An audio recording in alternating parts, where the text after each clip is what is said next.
کا ایک دن مقرر ہے، لیکن ہمارے لیے ہر نفس ہے قیامت۔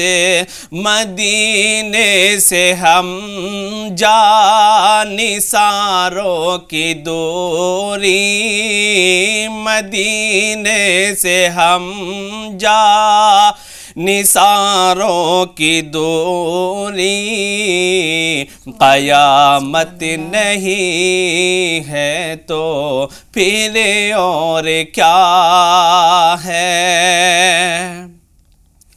تم اقبال یہ نعت کہہ تو رہے ہو، مگر یہ بھی سوچا کہ کیا کر رہے ہو؟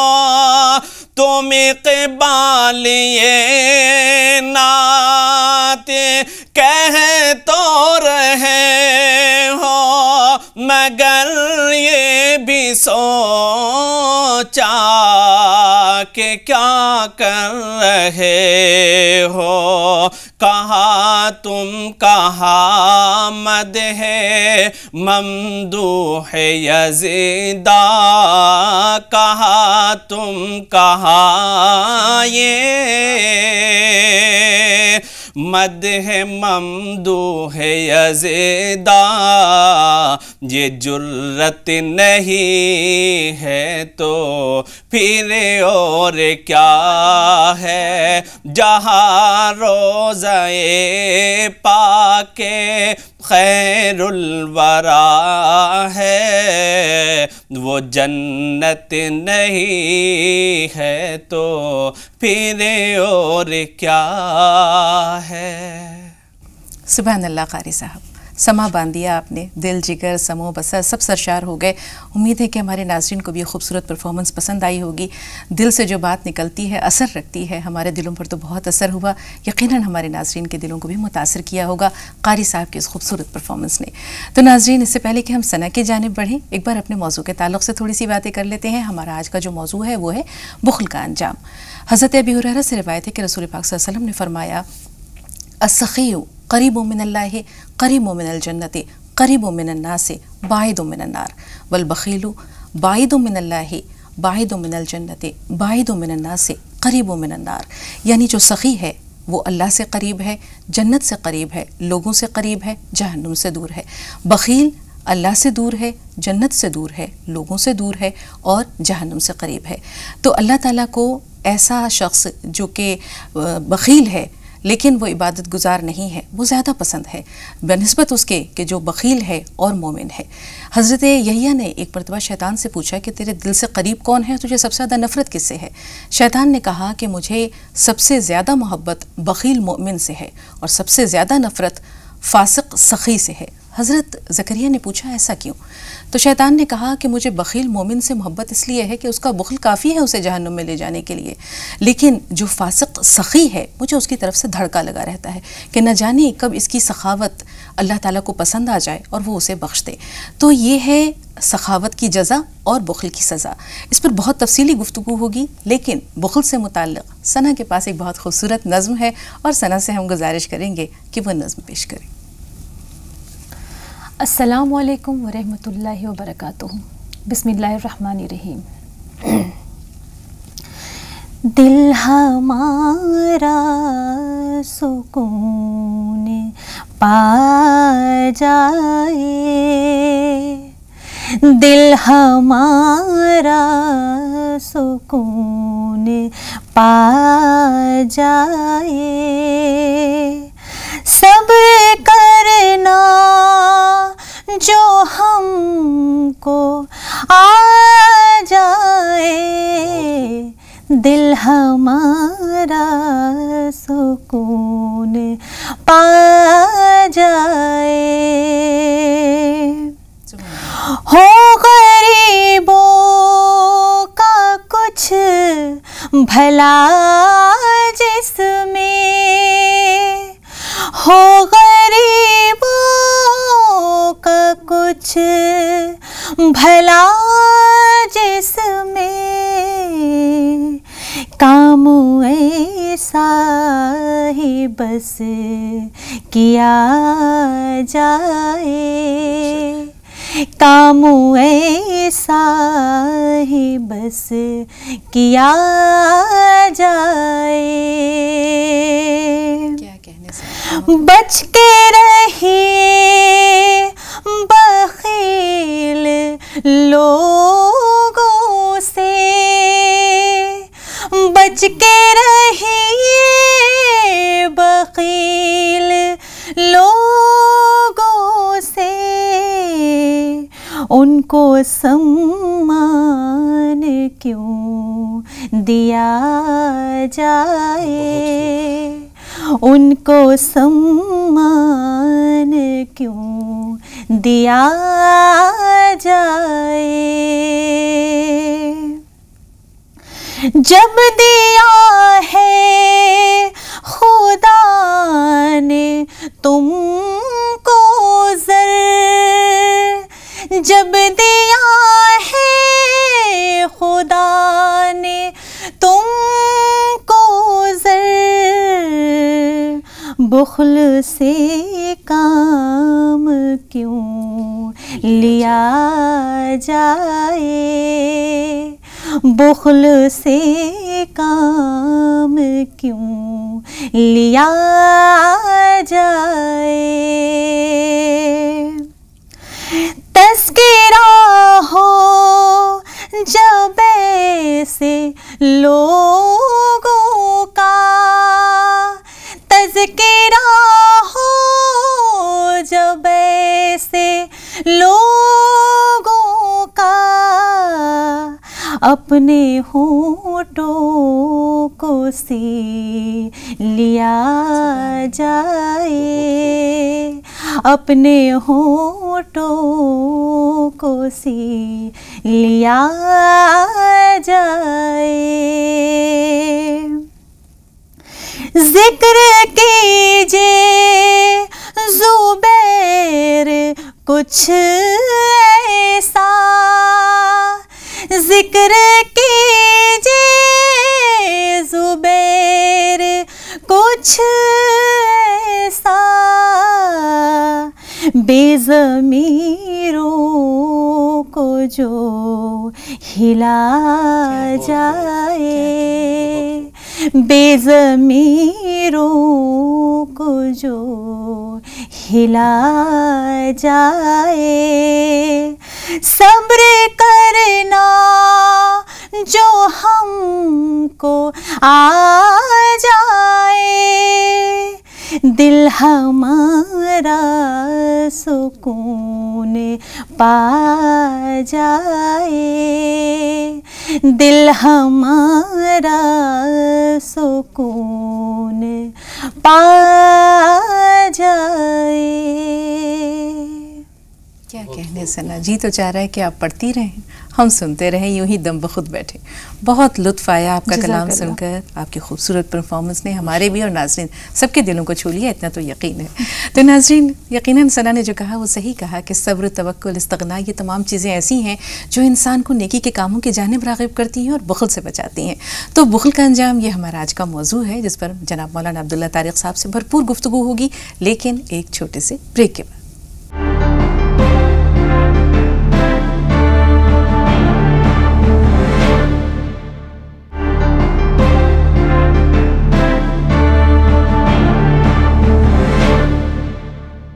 ناظرین، وقفے کے بعد ایک بار پھر آپ سب کا استقبال ہے۔ آپ دیکھ رہے ہیں راہ نجات، اسٹوڈیو میں تشریف لا چکے ہیں اس پروگرام کی رونق کو دوبالا کرنے کے لیے سلسلہ چشتیہ صابریہ کے صاحب نسبت عالم دین اور معروف اسلامی اسکالر، آپ سب کے ہر دل عزیز جناب مولانا عبداللہ طارق صاحب۔ آئیے مل کر استقبال کرتے ہیں۔ خوش آمدید مولانا صاحب۔ شکریہ ناظرین، آپ سب کا بھی استقبال ہے۔ اپنے موضوع کی طرف آ رہے ہیں، بات کر رہے ہیں بخل کے انجام کے بارے میں، یہ ہمارا آج کا موضوع ہے اور مولانا صاحب سے بھرپور رہنمائی ملے گی آپ سب کو۔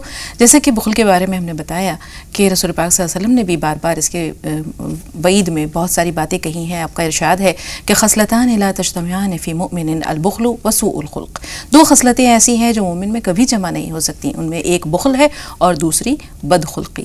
تو اللہ تعالیٰ کو جاہل سخی عابد بخیل سے کہیں زیادہ پسند ہے۔ تو جب بات کرتے ہیں بخل کی، آئیے مولانا صاحب سے جانتے ہیں کہ بخل آخر کہتے کسے ہیں، بخل کیا چیز ہے مولانا صاحب؟ السلام علیکم ورحمۃ اللہ وبرکاتہ۔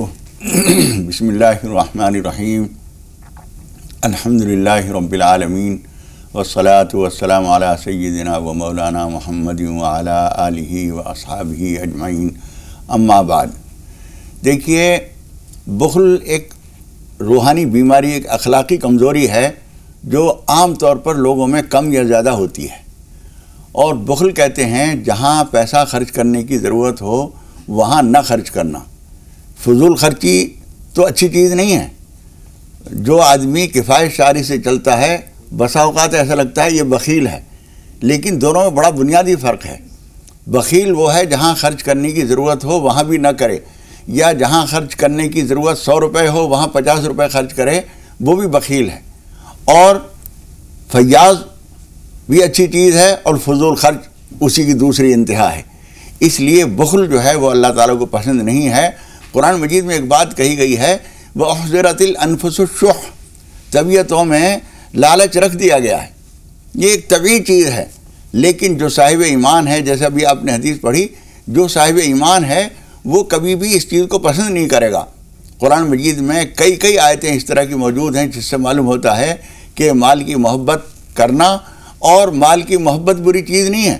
مال کی محبت میں حکم خداوندی کو نظر انداز کر دینا، اور جہاں خرچ کرنا ضروری ہے وہاں بھی نہ خرچ کرنا، تو پھر آدمی مجرم بن جاتا ہے۔ یہاں آپ نے ایک لفظ ارشاد فرمایا مولانا صاحب، آپ نے کہا شح۔ شح کیا چیز ہے؟ شح جو ہے وہ طبیعت کا لالچ ہے، یعنی بخل کی انتہا کہ انسان خود پہ بھی خرچ نہ کرے۔ مال کی محبت تو ہر آدمی میں ہوتی ہے، اسی میں جب بڑھ جاتا ہے، وہ شح بڑھ جاتا ہے تو پھر وہ بخل ہو جاتا ہے۔ اسی وجہ سے قرآن مجید کی آیت ہے، والذین یکنزون الذہب والفضة ولا ينفقونها فی سبیل اللہ فبشرہم بعذاب علیم۔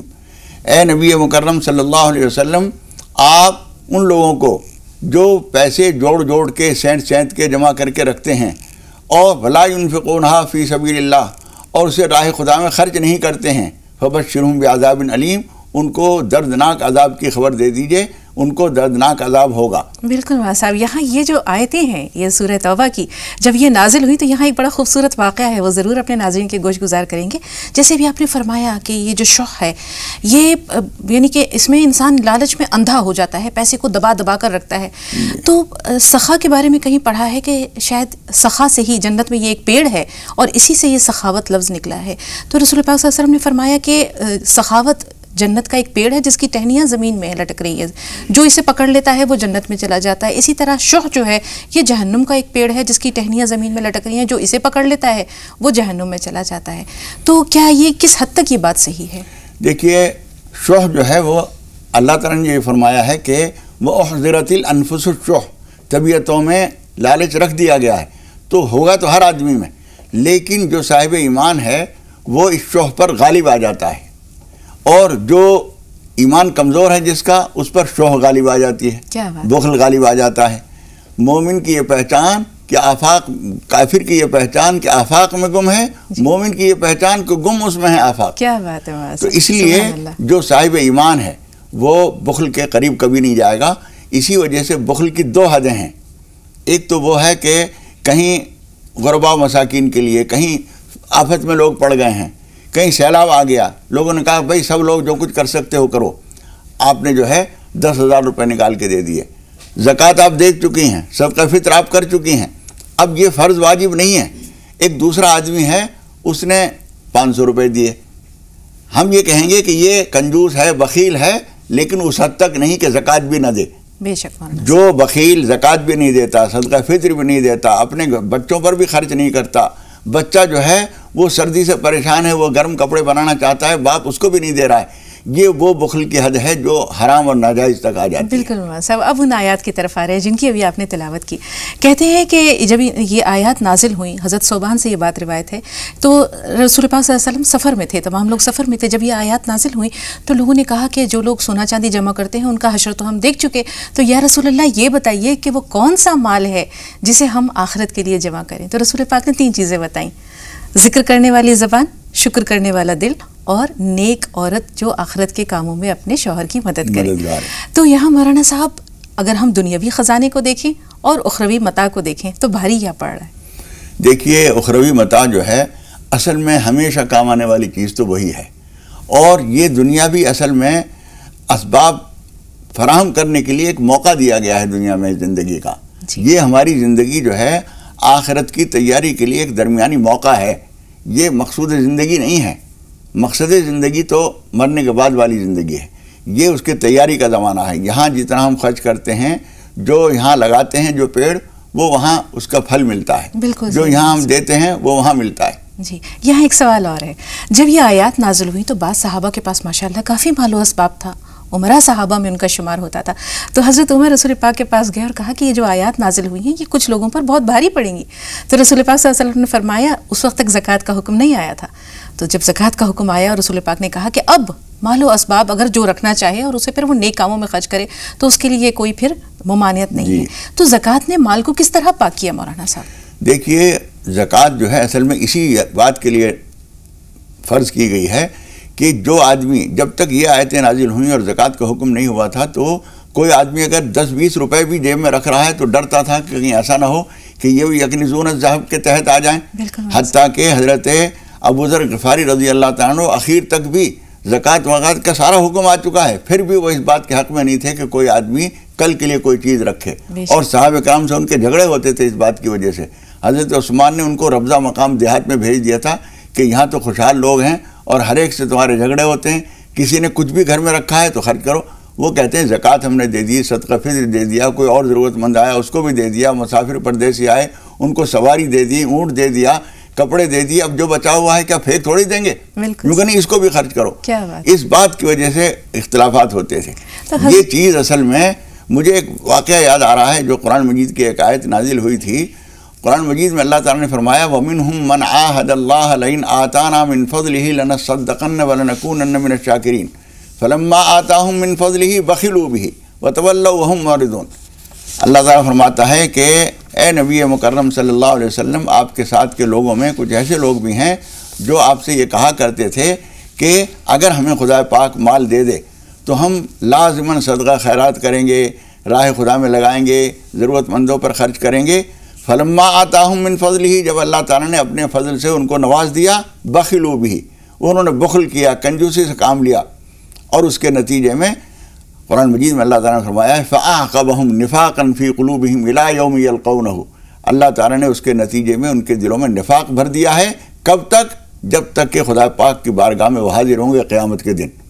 چنانچہ اس کے بعد حضور اکرم صلی اللہ علیہ وسلم کے جو قاصد زکوٰۃ لینے کے لیے جایا کرتے تھے وہ ان کے پاس گئے تو انہوں نے عجیب بات کہی. انہوں نے کہا کہ زکوٰۃ تو ٹیکس کی بہن معلوم ہوتی ہے، اور زکوٰۃ دینے سے انکار کر دیا، ٹال دیا کہ پھر میں پہنچا دوں گا. حضور اکرم صلی اللہ علیہ وسلم کے پاس وہ جو کچھ لے کے آئے تھے سب دیا، اور ان کے بارے میں بتایا کہ انہوں نے یہ جواب دیا. آپ نے فرمایا کہ آئندہ ان کے پاس مت جانا. اس کے بعد پھر وہ اپنا مال لے کر حضور اکرم صلی اللہ علیہ وسلم کے پاس حاضر ہوئے. حضور اکرم صلی اللہ علیہ وسلم نے قبول کرنے سے انکار کر دیا. پھر اس کے بعد حضرت صدیق اکبر کے زمانے میں وہ لے کر آئے، آپ نے بھی انکار کر دیا. حضرت عمر رضی اللہ تعالیٰ عنہ کے زمانے میں وہ لے کر آئے، انہوں نے بھی انکار کر دیا. انہوں نے کہا جو مال حضور اکرم صلی اللہ علیہ وسلم رد کر چکے ہیں، جو صدیق اکبر رد کر چکے ہیں، وہ میں قبول نہیں کر سکتا. اور اسی حالت میں وہ دنیا سے گئے، اور قرآن مجید کے حکم کے مطابق، اطلاع کے مطابق، وہ ان کے اوپر نفاق کا ٹھپا لگ گیا. اور کس بات کی وجہ سے؟ صرف بخل کی وجہ سے. تو بخل کی ایک حد تو یہ ہے کہ آدمی بہت فیاض نہ ہو، اسے بھی ہم بخل کہتے ہیں. ضرورت ہے، بہت سارے لوگ پریشانی میں پھنس گئے ہیں، سیلاب آ گیا ہے، کوئی آفت آ گئی ہے، مدد کرنے کی ضرورت ہے. آگ لگ گئی ہے کسی علاقے میں، بہت سارے لوگ پریشان ہو گئے ہیں، وہاں لوگ جمع کر رہے ہیں، اور اس آدمی کے پاس سب کچھ ہے اور پھر نہیں دے رہا ہے. تو ہم اس کو کہیں گے کہ حرام کی حد تک اس لیے نہیں ہے کہ زکوٰۃ دے چکا ہے، اور بھی جو واجبات تھے وہ دے دیے. کوئی کفارہ تھا وہ اس نے ادا کر دیا، لیکن اس میں اور دیتا تو اور فائدہ پہنچتا. تو بخل کی دو حدیں ہیں. ہمیں کوشش کرنی چاہیے کہ کوئی سی بھی حد تک ہم بخیل نہ بن جائیں. راہ خدا میں جتنا دیں اچھا ہے، اس لیے کہ جب ہم چھوڑ کے چلے جاتے ہیں تو سارا دوسروں کا ہوتا ہے۔ بالکل مولانا صاحب، بالکل گفتگو کا سلسلہ جاری رہے گا۔ ناظرین، یہاں ایک چھوٹا سا وقفہ لے رہے ہیں اور وقفے کے بعد ہم مولانا صاحب سے جانیں گے کہ انسان کل کے لیے لمبی لمبی امیدیں، لمبی لمبی توقعات کرتا ہے، منصوبے باندھتا ہے، اور شاید یہی جو ہے ارادہ یا یہ منصوبہ بندی اسے بخل کی جانب مائل کرتی ہے۔ تو اس پر بارے میں بھی مولانا صاحب سے بہت تفصیلی گفتگو ہوگی، لیکن ایک چھوٹے سے وقفے کے بعد۔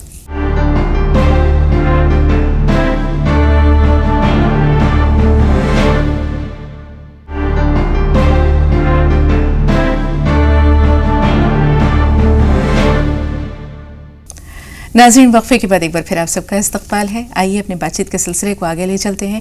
رسول اللہ صلی اللہ علیہ وسلم کا ارشاد ہے کہ اس امت کی صلاح کی ابتدا اللہ پر یقین اور دنیا سے بے رغبتی پر ہوئی ہے، اور اس کے فساد کی ابتدا بخل اور لمبی لمبی امیدوں پر ہوگی۔ تو لمبی لمبی امیدیں ہم کیوں رکھتے ہیں؟ کیوں لمبی لمبی توقعات وابستہ کر لیتے ہیں؟ کیوں منصوبہ بندی کرتے ہیں؟ کیا کہیں یہ ہمیں بخل پر آمادہ کرتی ہے؟ یہی ہمارا سوال ہے جسے لے کر ہم مولانا صاحب کی جانب بڑھ رہے ہیں۔ دیکھیے، آپ نے ایک لفظ بولا منصوبہ بندی۔ منصوبہ بندی بری چیز نہیں ہے، لیکن بری چیز یہ ہے کہ آدمی ساری چیزوں کے لیے اگر ایسا ہوا تو پھر کیا ہوگا، ایسا ہوا تو پھر کیا ہوگا۔ ہمارے پاس 10,000 روپے تو جمع ہیں، لیکن کہیں ایکسیڈنٹ ہو گیا تو 10,000 تو کچھ بھی نہیں ہے۔ لمبی لمبی امیدیں، لمبے لمبے اندیشے، لمبے لمبے خطرات کو سوچنا، یہ آدمی کو کنجوس بنا دیتا ہے، بخیل بنا دیتا ہے۔ زہد جو ہے وہ اس چیز کا نام ہے کہ زہد کا مطلب یہ نہیں ہے کہ ہم رہبانیت اختیار کر لیں۔ رہبانیت میں اور زہد میں فرق ہے۔ رہبانیت یہ ہے کہ آدمی دنیا کی تمام چیزوں سے بے تعلق ہو کر جنگلوں میں نکل جائے، ہر چیز سے واسطہ ختم کر دے۔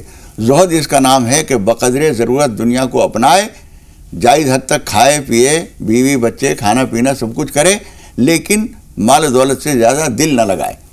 ایک موقع پر ایک صاحب نے حضور اکرم صلی اللہ علیہ وسلم سے ایک عجیب سوال کیا، اللہ کے رسول مجھے ایسا طریقہ بتائیے کہ میں دنیا کی نظر میں بھی محبوب ہو جاؤں اور اللہ کی نظر میں بھی محبوب ہو جاؤں۔ تو حضور اکرم صلی اللہ علیہ وسلم نے بڑا کامیاب فارمولہ بتایا، بہت مختصر لفظوں میں۔ آپ نے فرمایا، اذہد فی الدنیا یحبک اللہ وازہد ما فی ایدی من ما فی ایدی الناس یحبک الناس۔ جو کچھ دنیا میں ہے اس سے بے نیاز ہو جاؤ، اللہ کے محبوب ہو جاؤ گے۔ وازہد فی ما فی ایدی الناس یحبک الناس، اور جو کچھ لوگوں کے ہاتھ میں ہے اس سے بے نیاز ہو جاؤ، لوگوں کی نظر میں محبوب ہو جاؤ گے۔ بالکل مولانا صاحب، یہاں ابھی آپ نے حضرت ابوذر غفاری کا ذکر کیا، میرا خیال میں وہ بہت ہی زاہد تھے۔ یعنی ان کا یہ کہنا تھا کہ اگر 1 درہم ہے تو یہ جہنم کا 1 داغ ہے، 2 درہم ہے تو یہ جہنم کے 2 داغ ہیں۔ کوئی اگر ان کے پاس کچھ پیسہ بچ جاتا تھا، وہ ہاتھ کے ہاتھ فوراً اسے غربا اور مساکین میں بانٹ دیا کرتے تھے۔ کسی شخص نے ان کے پاس شاید 30,000 درہم بھیجے یا دینار بھیجے، اور انہوں نے یہ کہہ کر واپس کر دیا کہ تجھے دنیا میں اللہ سے دھوکہ دینے والا میرے سوا اور کوئی نہ ملا، دھوکہ کھانے والا میرے سوا اور کوئی نہ ملا۔ تو مولانا صاحب، سوال یہ ہے کہ حضرت ابوذر غفاری اپنے زہد و اتقاء میں ایک مقام کو پہنچے ہوئے تھے، ہم اللہ کے حقیر بندے ہیں، ہمارے لیے زہد میں کیا مقام ہے؟ یہ بہت اچھا سوال ہے آپ کا۔ بات اصل میں یہ ہے کہ حضور اکرم صلی اللہ علیہ وسلم کے صحابہ کرام میں بہت سارے نمونے ہیں۔ زہد کا آخری نمونہ بھی ہے، دولت کے بھی بہت اعلیٰ درجے کے دولت مند بھی موجود ہیں، بہت زیادہ زاہدین بھی موجود ہیں۔ حضرت ابوبکر صدیق رضی اللہ تعالیٰ عنہ خرچ کرنے میں بے مثال ہیں، بہت زیادہ دولت مند نہیں تھے، لیکن حضور اکرم صلی اللہ علیہ وسلم نے یہ تک فرمایا کہ جتنا فائدہ مجھے ابوبکر کے مال سے پہنچا اتنا کسی کے مال سے نہیں پہنچا۔ حالانکہ مال میں دوسرے لوگ ان سے بڑے ہوئے تھے، لیکن بر وقت جس طرح سے انہوں نے اپنا مال پیش کیا، ایسے موقع پر ٹھیک نشانہ لگا کر کوئی اور دینے والا نہیں تھا۔ تو مالدار اور لوگ بھی تھے۔ حضرت ابوذر غفاری رضی اللہ تعالیٰ عنہ تمام صحابہ کرام میں اس لحاظ سے بے مثال ہیں کہ وہ زہد کے کمال کو پہنچے ہوئے تھے۔ ہمیں دیکھنا یہ ہے کہ ہم ان میں سے کیا درجہ اختیار کر سکتے ہیں۔ ہمارے پاس ایک بہت دولت مند وہ بھی ہیں جنہوں نے پورے لشکر کے سارے گھوڑے اور ہتھیار اور ساری چیزیں حضرت عثمان غنی رضی اللہ تعالیٰ عنہ نے دے دیں، اور سارا، حتیٰ کہ حضور اکرم صلی اللہ علیہ وسلم کی زبان مبارک سے یہ الفاظ ادا ہوئے کہ عثمان کے لیے اب اس کے بعد ما ضر عثمان بعد ھذا شیء، عثمان کو اب اس کے بعد کوئی چیز نقصان نہیں پہنچا سکتی، کچھ بھی کرے اب وہ۔ حالانکہ حضرت عثمان غنی سے یہ امید نہیں تھی کہ وہ کوئی غلط کام کریں گے، لیکن حضور اکرم صلی اللہ علیہ وسلم نے فرمایا کہ اس کے بعد عثمان کچھ بھی کریں اب اسے کوئی نقصان ہونے والا نہیں ہے، ایک ان کا ایک مقام بن گیا اللہ تعالیٰ کے یہاں، اب اسے کوئی ہلا نہیں سکتا۔ تو دولت میں حضرت عثمان، حضرت عبد الرحمن بن عوف اور دوسرے حضرات بہت سارے ہیں، لیکن زہد میں حضرت ابو ذر غفاری رضی اللہ تعالیٰ عنہ ایک نمونہ ہے۔ اس کے درمیان ہمارے لیے بہت سارے مواقع ہیں، کتنا خرچ کریں کتنا نہ کریں، بس کم سے کم خرچ کی حد، جس سے زیادہ کم کرنے کی گنجائش نہیں ہے، وہ تو واجبات ہیں، زکوٰۃ ہے، صدقہ فطر ہے۔ کوئی قسم کھا لی تھی، اب اس کا وہ پورا نہیں کر سکے ہم اس کو، تو اب اس کو کفارہ دینے میں کنجوسی کا آڑے آ رہی ہے کہ مسکینوں کو کھانا کھلائیں گے یا یہ کریں گے تو خرچ ہوگا۔ یہاں پر یہ رکاوٹ بن رہا ہے، مال کی محبت رکاوٹ بن رہی ہے، یہ وہ یکنزون الذہب والا سلسلہ شروع ہو جاتا ہے، وہ ممنوع بخل شروع ہو جاتا ہے۔ اگر یہ خرچ کر دیا، کوئی اور قسم کا کفارہ تھا وہ بھی ادا کر دیا، روزہ کسی وجہ سے چھوٹ گیا تھا، بیمار ہیں اور رکھا نہیں جا رہا، امید آگے رکھنے کی بھی نہیں ہے، فدیہ دینے کی گنجائش ہو گئی ہے، یا یہ کہ گھر کا کوئی آدمی ہے وہ روزہ نہیں رکھ سکا اور ہمیں اس کو فدیہ دینا ہے، اب فدیہ دیں گے تو اس میں مال خرچ ہوگا۔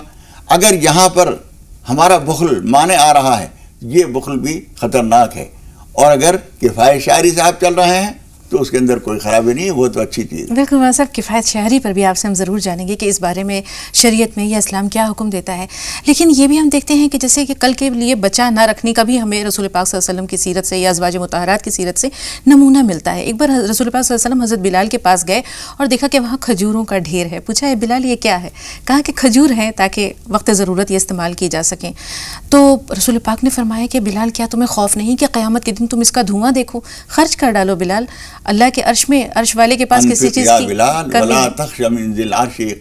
بالکل مولانا صاحب کہ عرش والے کے پاس کسی چیز کی کمی نہیں ہے۔ لیکن یہ تو رسول پاک کا فرمان ہمارے سر آنکھوں پر اور ہمارے لیے یہ قابل تقلید اسوہ ہے، لیکن ایک سوال ذہن میں آ رہا ہے، جب ہم بنی اسرائیل کی تاریخ میں جھانکتے ہیں تو ہم دیکھتے ہیں کہ جب اللہ تعالیٰ نے من و سلوہ اتارا تھا اور انہوں نے اسے کل کے لیے بچا رکھا تو ان پر کس طرح کی وعید آئی تھی؟ کیا یہی صورتحال ہمارے ساتھ بھی آ سکتی ہے؟ دیکھیے، اس میں درجات ہوتے ہیں، بلال کا مقام ہر آدمی نہیں پا سکتا، لیکن حضور اکرم صلی اللہ علیہ وسلم نے ایک بات یہ بھی فرمائی ہے، ما آل من اقتصد، جو منصوبہ بندی سے چلتا ہے وہ کبھی تنگ دستی کا شکار نہیں ہوتا۔ اس کا مطلب یہ ہوا کہ منصوبہ بندی سے چلنا غلط نہیں ہے، لیکن منصوبہ بندی کے خوف سے کہ کہیں ایسا نہ ہو جائے، کہیں یہ نہ ہو جائے، اور اس کے نتیجے میں جماعت کرتے چلے جا رہے ہیں، لاکھ کے 2 لاکھ ہو گئے، 4 لاکھ ہو گئے اور 10 لاکھ ہو گئے، اور پھر کسی نے کہا کہ کیوں جمع کر رہے ہو؟ جو کہ فلاں آدمی کا ایکسیڈنٹ ہوا تھا، 10 لاکھ تو ایک ہی دفعہ میں خرچ ہو گئے تھے، کہیں ایسا نہ ہو جائے۔ جب ہم اس طرح کے اندیشوں کو سوچتے رہتے ہیں تو خدا نخواستہ اندیشے ہمیں گھیرتے بھی زیادہ ہیں۔ تو کفایت شعاری کس طرح کی جائے؟ صاحب اگر ہم بین دیکھیں، ایک طرف جو ہے وہ جمع خوری ہے، دوسری طرف انتہا درجے کی کنجوسی ہے، درمیانی راستہ کفایت شعاری ہے، وہ کس طرح کریں؟ دیکھیے، کفایت شعاری کا مطلب یہ ہے کہ جہاں ضروری ہے، شریعت کے لحاظ سے ضروری ہے، خاندان کی ضرورتیں ہیں، گھر میں جو ہے اب سردی کا موسم آ گیا، بیگم کہہ رہی ہیں کہ کچھ لحاف بنانے ہیں، پرانے لحاف بہت خراب ہو گئے ہیں، کمبل آنے ہیں، اب گھر کا جو مالک ہے، جو ہیڈ ہے، مکھیا ہے، وہ خرچ کرنے کے لیے تیار نہیں ہے۔ اس کا مطلب یہ ہوا کہ شریعت کی تو یہ ہے کہ زکوٰۃ اگر ادا نہیں کر رہے ہو تو خود شریعت کے مجرم بن گئے، صدقہ فطر ادا نہیں کر رہے ہو شریعت کے مجرم ہو گئے، کوئی کفارہ تمہارے پر لازم ہوا ہے وہ نہیں کر رہے ہو تو شریعت کے مجرم ہو گئے۔ لیکن سماجی طور پر مجرم کون آدمی ہے؟ جو گھر کی ضرورتوں کو نہیں دیکھتا، ماں باپ پریشان ہیں، بوڑھی ماں ہے، اس کو دوا دارو کی ضرورت ہے، لیکن یہ ٹال مٹول کر رہا ہے، پیسے موجود ہیں نہیں خرچ کر رہا ہے، یہ تو کنجوسی ہے۔ اور فضول خرچی یہ ہے کہ جہاں 100 کی ضرورت ہے وہ 500 خرچ کر دیے، یہ فضول خرچی ہے۔ درمیانے راستہ یہ ہے کہ جہاں جہاں ضرورت ہو وہاں دل کھول کے خرچ کرے، اور فضول خرچی 1 پیسے کی نہ کرے۔ مسجد بن رہی ہے، کہیں سرائے بن رہی ہے، کوئی مسافروں کے لیے کوئی انتظام ہو رہا ہے، کہیں راستہ ٹوٹ پھوٹ گیا ہے، ہمارے پاس کچھ رقم رکھی ہے، ہم بھی فائدہ اٹھائیں گے، دوسرے بھی فائدہ اٹھائیں گے، ہم نے کہا بھائی 10,000 روپے اس پہ لگا دو اور وہ پیسے ہم سے لے لینا۔ یہ جو ہے یہ خرچ جو ہے اچھی چیز ہے اور یہ اللہ تعالیٰ کے یہاں محبوب ہے، اور جب تک وہ چیز باقی رہتی ہے اس کو اجر ملتا ہے۔ آدمی دنیا سے چلا جاتا ہے، حضور اکرم صلی اللہ علیہ وسلم فرماتے ہیں کہ مرنے کے بعد کے لیے صدقہ جاریہ جس کو کہتے ہیں، صدقہ جاریہ ایسی چیز کا نام ہے کہ تم نے کوئی سرائے بنا دی، کوئی کنواں کھدوا دیا جہاں ضرورت تھی، ہینڈ پمپ لگا دیا، لوگ پانی پی رہے ہیں، اس سے فائدہ اٹھا رہے ہیں، کوئی مسافر خانہ بنوا دیا، اس سے لوگ فائدہ اٹھا رہے ہیں، آپ دنیا سے چلے گئے لیکن اجر مسلسل پہنچ رہا ہے۔ تو یہ چیز جو ہے یہ کنجوس آدمی یہ بھی نہیں کر سکتا، کہیں پیسہ ہی نہیں لگائے گا۔ اس لیے کنجوسی کو وہ شیخ سعدی نے کہا ہے کہ بخیل اربوت زاہد بحر بر بہشتی نباشت بحکم خبر، کہ اگر زاہد دنیا بھر کا بڑا زاہد بھی بن جائے آدمی لیکن وہ کنجوس ہے تو شریعت کے حدیث کے مطابق وہ کبھی بھی بہشتی نہیں ہو سکتا، جنتی نہیں ہو سکتا۔ بالکل مولانا صاحب، یہ تو شیخ سعدی کا جو ہے وہ قول ہے۔ رسول پاک صلی اللہ علیہ وسلم نے حضرت بلال سے ایک بار کہا کہ اے بلال، اللہ تعالیٰ سے فقر کی حالت میں ملو، تونگری کی حالت میں نہ ملنا۔ حضرت بلال نے دریافت کیا کیوں یا رسول اللہ؟ یہ ہم بریک کے بعد بتائیں گے کہ رسول پاک صلی اللہ علیہ وسلم نے اس کا کیا جواب دیا۔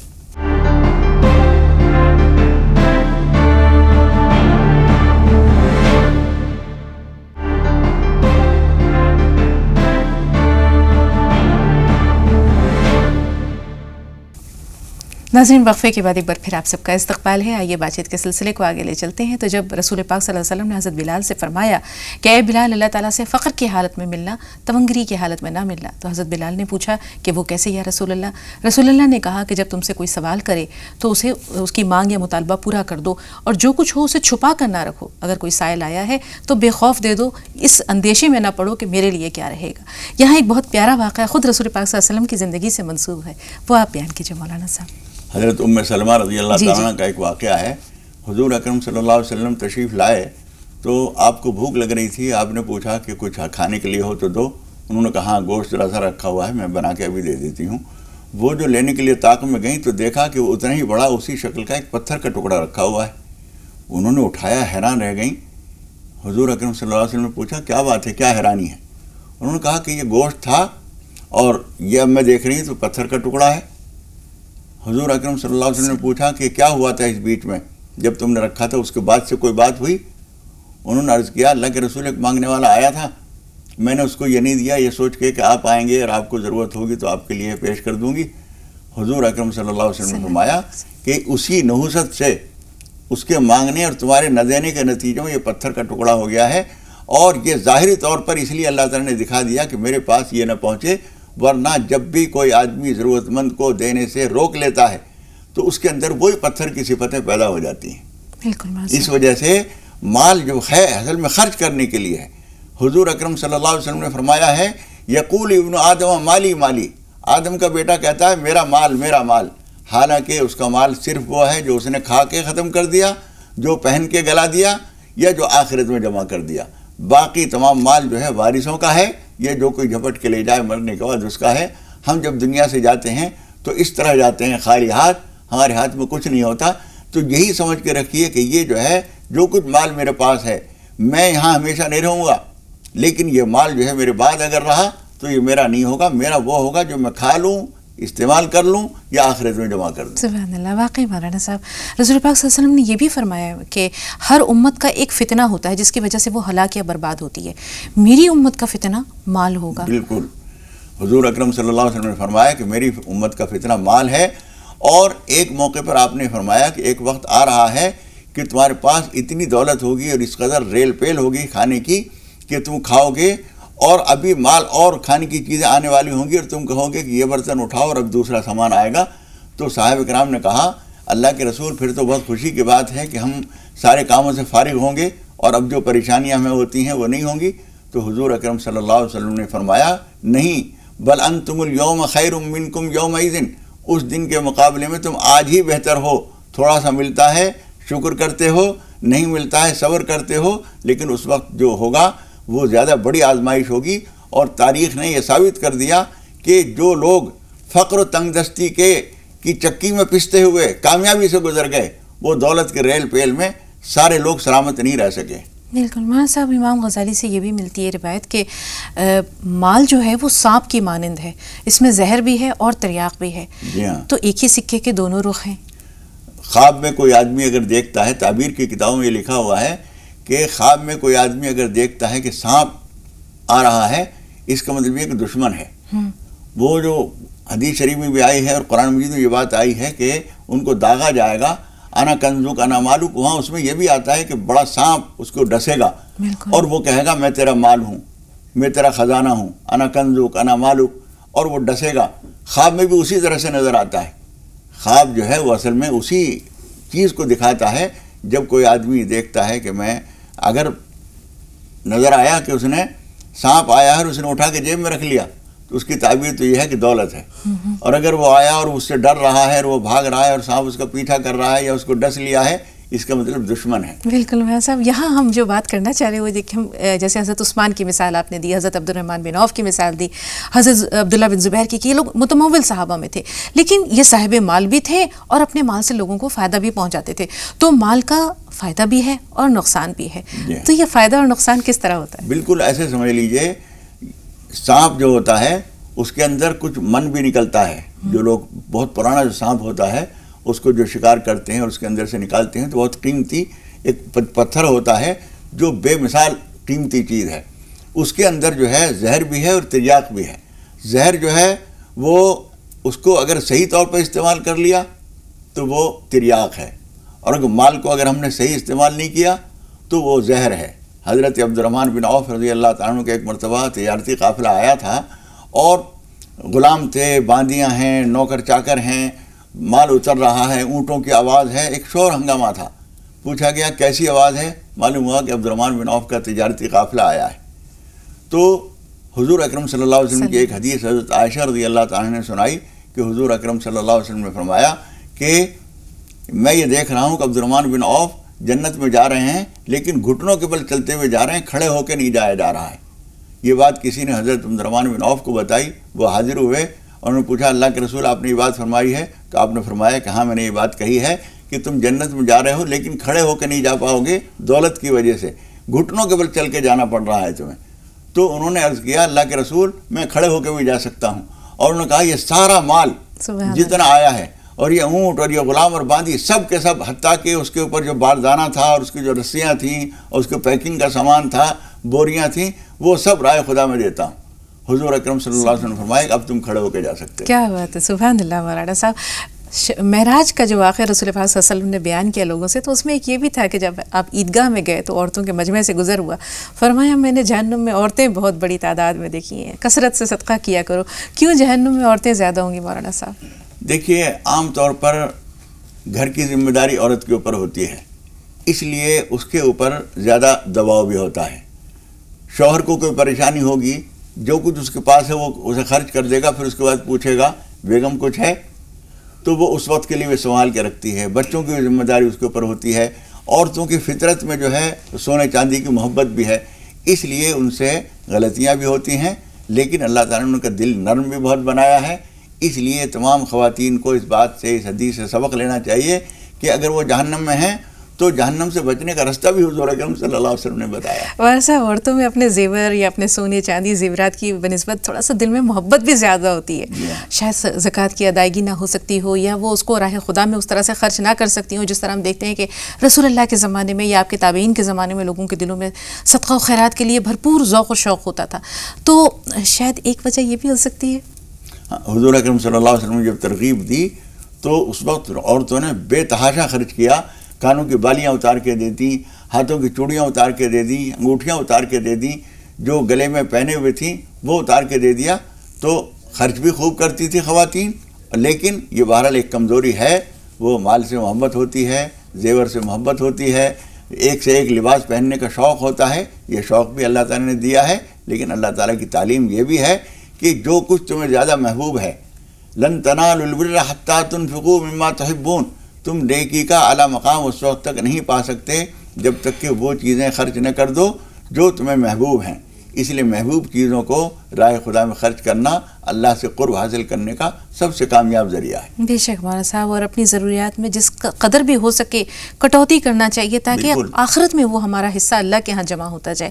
شاید حضرت عمر بن عبدالعزیز, جنہیں 5واں خلیفہ راشد بھی کہا جاتا ہے, ان کی اہلیہ کا کوئی واقعہ ہے جس میں کچھ, شاید وہ ایک دن انہوں نے حلوہ بنا کر رکھا ان کے سامنے, تو انہوں نے دریافت کیا کہ یہ حلوہ کہاں سے, ہمیں جو بیت المال سے ملتا ہے روزینہ یا جو بھی ہمارا خرچ ہے تو اس میں حلوے کی گنجائش نہیں ہے. تو انہوں نے بتایا کہ امیر المومنین, میں جو آٹے کی خشک بچا کر آپ کے لیے یہ حلوہ بنایا ہے. تو اگلے دن انہوں نے بیت المال میں حکم دے دیا کہ جو مجھے آٹا ملتا ہے اس میں اور تخفیف کر دی جائے. ہاں, اس لیے کہ اس کا مطلب یہ ہوا کہ اس میں سے بچایا جا سکتا ہے, تو تھوڑا سا زیادہ آ رہا ہے, اس لیے انہوں نے کم کرا دیا. یہ کس کی بات ہے؟ ایک عام آدمی کی بات نہیں ہو رہی ہے, یہ خلیفہ وقت کی بات ہو رہی ہے, جس کا معیاری زندگی عام طور پر عام لوگوں سے اعلیٰ ہوتا ہے, بڑا ہوتا ہے. اس نے اتنا بھی اپنے لیے گوارا نہیں کیا جس میں سے اگر تھوڑا تھوڑا اگر 50 گرام بچایا جا سکتا ہے اور ہفتے بھر میں ایک خوراک کا کھانے کا بن گیا اور اس کا حلوہ بن سکتا ہے، انہوں نے کہا یہ بھی زائد آ رہا ہے، اس کے بغیر بھی کام چل سکتا ہے۔ مولانا صاحب یہاں جو تحسین ہے، وہ تحسین کے جو کلمات ہیں وہ ان کی اہلیہ کے لیے نکلتے ہیں، دو طرح سے نکلتے ہیں۔ اول تو یہ کہ انہوں نے کفایت شعاری سے کام لیا، دوسرے شوہر کی مرضی میں انہوں نے کوئی جو ہے وہ اپنی ناراضگی کا اظہار نہیں، مزاحمت نہیں کیا۔ یہ آج کے خواتین کے لیے کتنی قابل تقلید مثال ہے۔ اتنی بات نہیں، ان کے اس خاتون کے باپ کی طرف سے جو زیور ملا تھا بہت بڑی تعداد میں، اس کو انہوں نے کہا تھا کہ یہ زیور رہتے ہوئے تمہیں میں یہ نہیں کہتا، لیکن تم میرے ساتھ اگر رہو گی تو یہ زیور میرے ساتھ نہیں رہے گا، اس لیے کہ مسلمانوں کے بیت المال کی قیمت سے یہ بنایا گیا ہے، یا تو تم میرے ساتھ رہنا گوارا کرو تو اس کو چھوڑنا پڑے گا، اور اگر اس کو عزیز رکھتی ہو تو میرے ساتھ رہنا ممکن نہیں ہوگا۔